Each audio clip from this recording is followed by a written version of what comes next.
بسم الله الرحمن الرحيم. يا أيها المزمل قم الليل إلا قليلا نصفه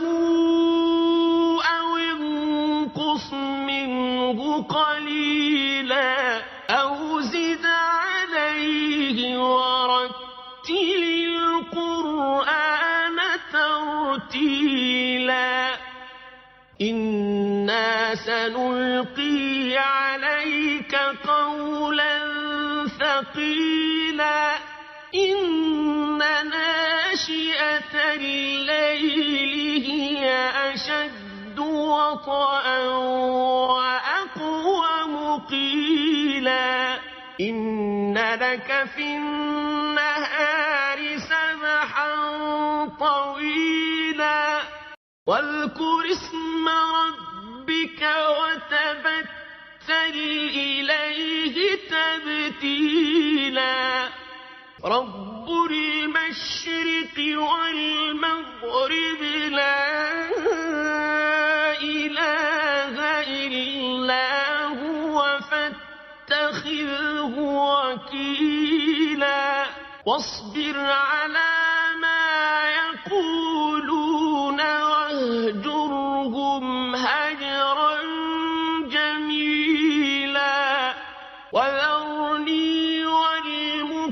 والمكذبين أولي النعمة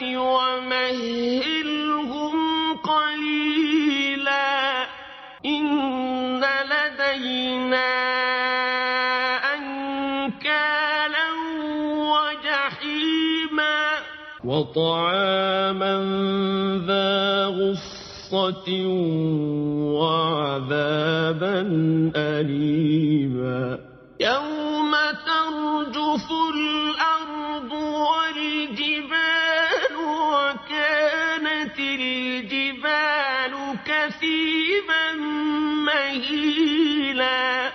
إنا أرسلنا إليكم رسولا شاهدا عليكم كما أرسلنا إلى فرعون رسولا فعصى فرعون الرسول فأخذناه أخذا وبيلا فكيف تتقون إن كفرتم يوما يجعل الولدان شيبا السماء منفطر به كان وعده مفعولا إن هذه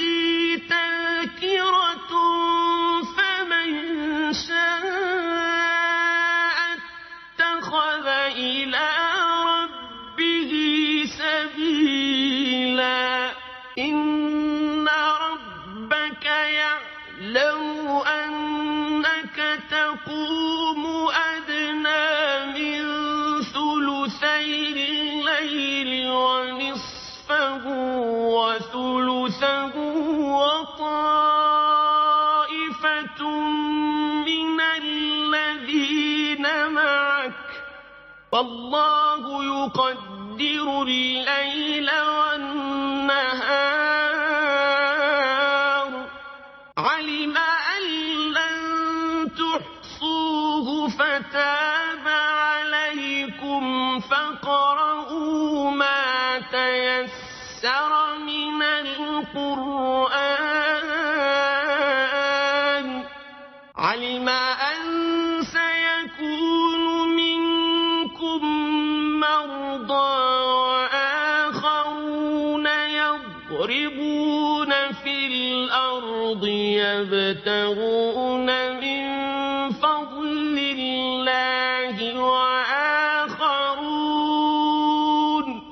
وآخرون يقاتلون